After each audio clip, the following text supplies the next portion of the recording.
Dear loving children, welcome to the online class. In the previous history class, we learned about nationalism in Europe. We saw how the people of Europe felt the need for establishing nation states in Europe. How new symbols, how new icons, how allegories like Marianne and Germania, how national hymns, how national flag brought about unity among the people of Europe, and how they were able to get rid of a dictatorship, monarchy system, and establish constitutional monarchies in all over the world. So nation states were established. So in this chapter, nationalism in India, we are going to study about how nationalism developed in India. We must understand mainly a feeling of nationalism developed in India because of the anti-colonial movement. The anti-colonial movement brought about various social groups, various a group of people united under Mahatma Gandhi and other important leaders to start a struggle for freedom.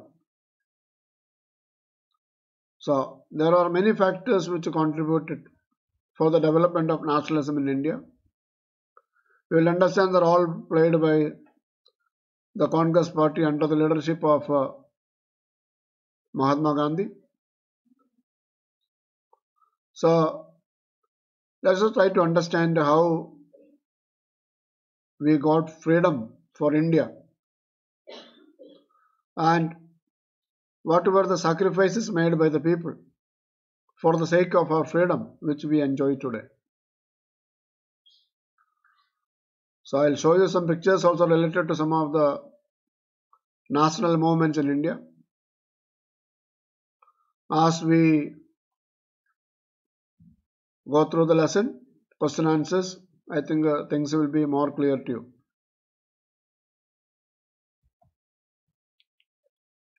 How nationalism developed in India. We have already studied what is nationalism in the previous history chapter. Nationalism is a feeling of political consciousness that you belong to a nation, and that nationalism emerged through the struggle of leaders and people.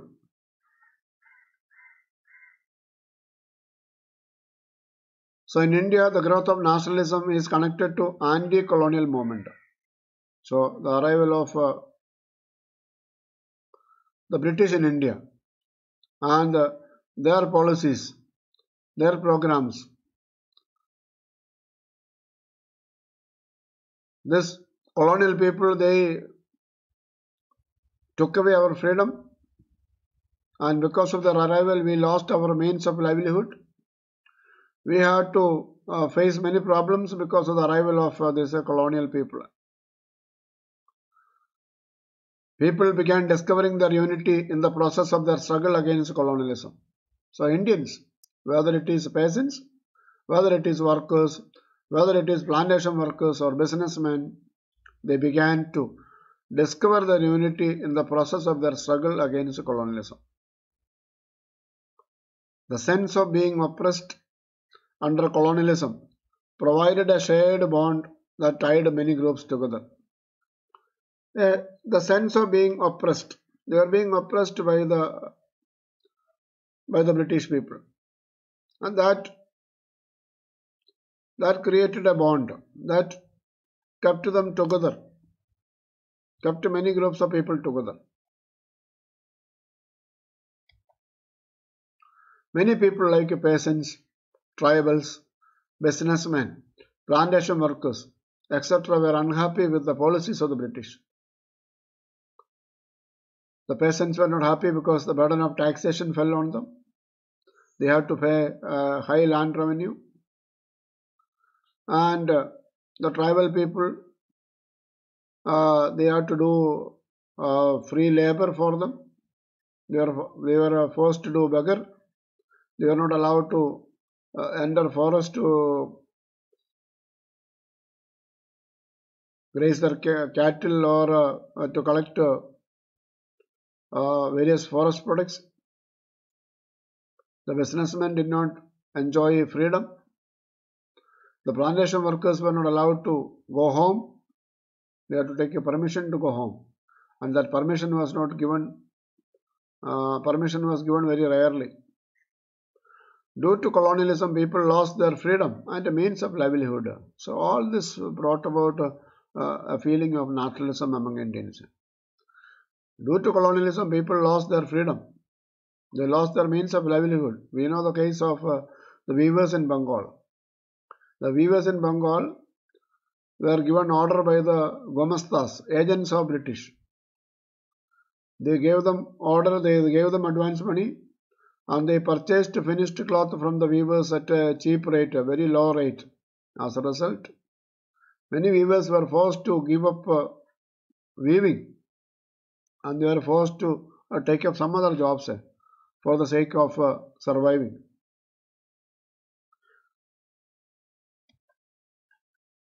What was the economical and political impact of First World War? The First World War, began in 1914 and it continued up to 1918. The First World War led to huge increase in defense expenditure, which was financed through increasing taxes, custom duties and income tax. So, the war led to huge increase in defense expenditure. Defense expenditure increased. As a result, more burden was put on the people by increasing taxes, custom duties and income tax. Forced recruitment to the armies caused widespread anger among the people. The villagers were forced to join the army. So, forced recruitment to the armies caused widespread anger among the people. There were many people who did not want to join the army, but they were forced to join the army and fight in the First World War.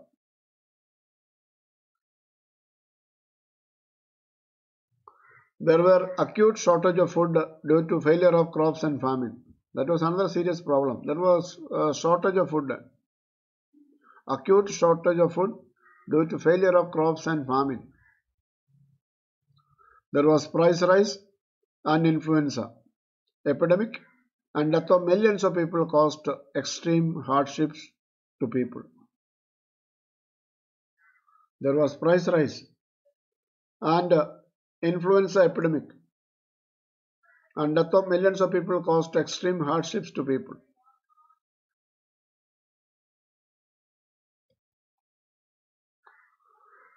Assess the contribution of Gandhiji towards the Satyagraha. Gandhiji came to India from South Africa in 1915. Gandhiji used this tool of Satyagraha in South Africa in the fight against apartheid or racial discrimination. Let us first of all try to understand what is Satyagraha. Satyagraha emphasized the power of truth and the need to search for truth. In the side of your textbook, a paragraph is given about Satyagraha. Satyagraha is a soul force. It is not a physical force. A Satyagrahi doesn't want to cause any harm to the enemy. He doesn't want to seek his destruction. If the struggle was against injustice, then physical force was not necessary to fight the oppressor. That is what Gandhiji taught us. If the struggle was against injustice, then physical force was not necessary to fight the oppressor. The oppressor here, it is the British. So if the struggle was against an injustice, then there is no need of using physical force. Without seeking vengeance or being aggressive, a satyagrahi could win the battle through non-violence. That is what Gandhiji taught us. Without seeking vengeance. Vengeance means revenge. Without taking revenge, an eye for an eye, a tooth for a tooth. Without seeking vengeance or revenge or being aggressive, you attack other people, a satyagrahi could win the battle through non-violence. So Mahatma Gandhi was able to win freedom for India not with violent means. So Mahatma Gandhi, throughout his life, he advocated the path of non-violence. A satyagrahi could win the battle through non-violence. Gandhi says, when the oppressor realizes the truth, that can bring about a change in his consciousness. Then he would deliver justice. Gandhiji organized a satyagraha in 1916 to inspire the peasants to struggle against the oppressive plantation system, the indigo plantation in Champaran in Bihar. That was the first satyagraha organized by Mahatma Gandhi after his arrival in India. I told you in the beginning, Mahatma Gandhi arrived in India in 1915 and he organized the first satyagraha in 1916 in Champaran in Bihar. Please note down, we will have to do this Champaran in our map work, in the political map of India. We will have to mark Champaran. So you should note down this year and the place. In 1916, Mahatma Gandhi organized a satyagraha to inspire, to support the peasants who were struggling against the oppressive plantation system in Champaran. He organized a satyagraha in 1917 in Kheda in Gujarat to support the peasants who could not pay the revenue due to crop failure and a plague epidemic. That was the second satyagraha started by Mahatma Gandhi. 1917, please remember Kheda. Kheda is in Gujarat. So it was to support the peasants of Gujarat, Kheda, who could not pay the revenue due to crop failure. In 1918, Mahatma Gandhi organized a satyagraha movement among the cotton mill workers of Ahmedabad in Gujarat because they were paid low wages and they had to work for more. So to fight against the low wages and getting more rights for the workers, Mahatma Gandhi organized a satyagraha in 1918 in Ahmedabad in Gujarat. So that is all about satyagraha. What is satyagraha? And satyagraha of 1916 in Champaran, satyagraha of Kheda in 1917, and satyagraha in Ahmedabad in 1918. So these three dates are very important.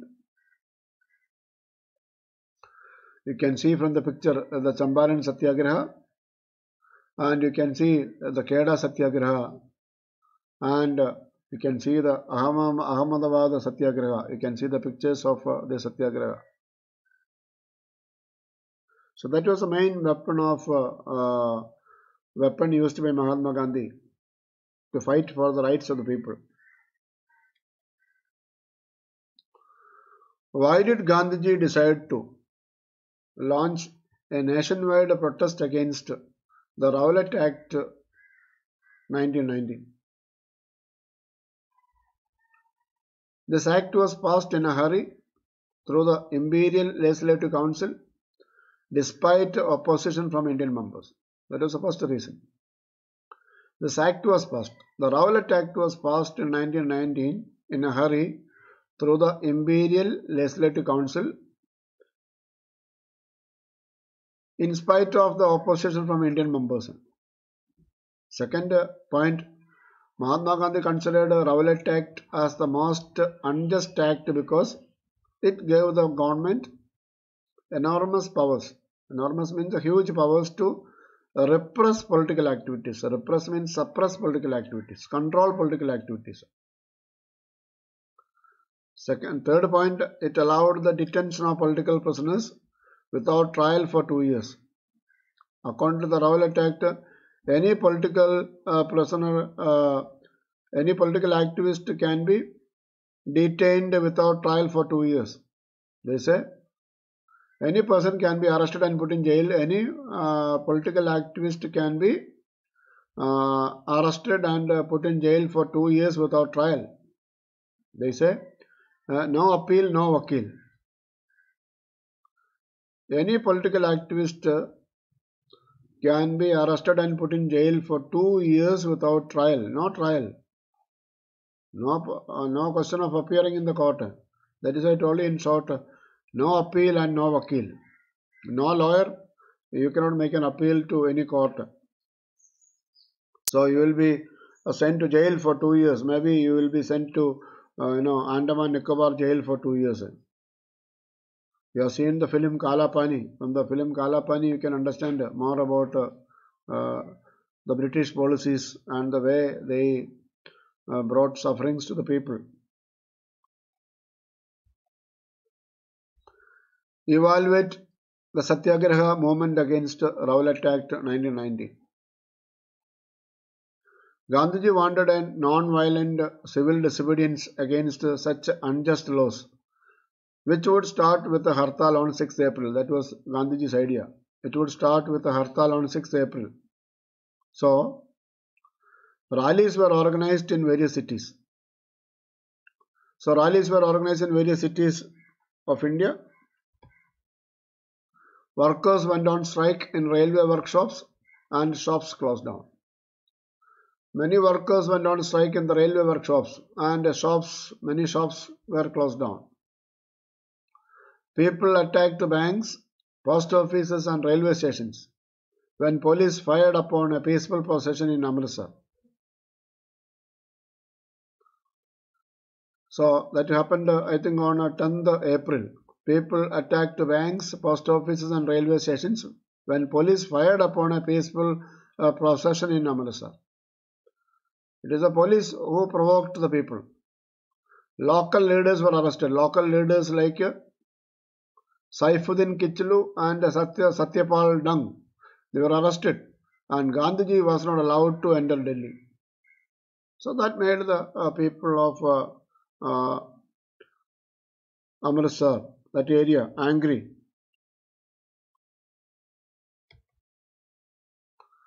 Briefly explain the incident of Jallianwala Bagh massacre and its effects on Punjab.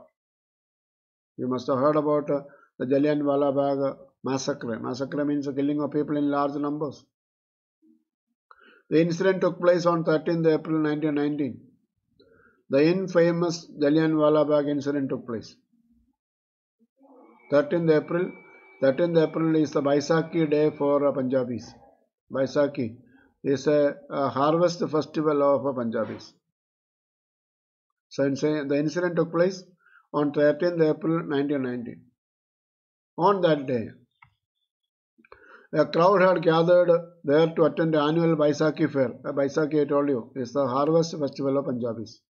So many people had gathered to attend the Baisakhi fair. This Jallianwala Bagh is very close to Amritsar Golden Temple, and it is in the heart of the walled city, and it is surrounded by buildings, and there is only one entrance. And some came to protest against new repressive measures introduced by the British. Being from outside the city, the people were not aware about martial law, the military rule that had been imposed in Amritsar. So mostly people come from outside to buy things from Amritsar. They also come to pay homage in the Golden Temple. So they came to attend the Baisakhi fair. So they were not aware about the martial law that was imposed. So General Michael Dyer entered the area and blocked the exit points and opened fire on the crowd, killing hundreds. General Michael Dyer wanted to create a feeling of terror and awe in the minds of Satyagrahis. So he said he wanted to create a moral impact on Satyagrahis. He wanted to create a feeling of terror and awe in the minds of Satyagrahis.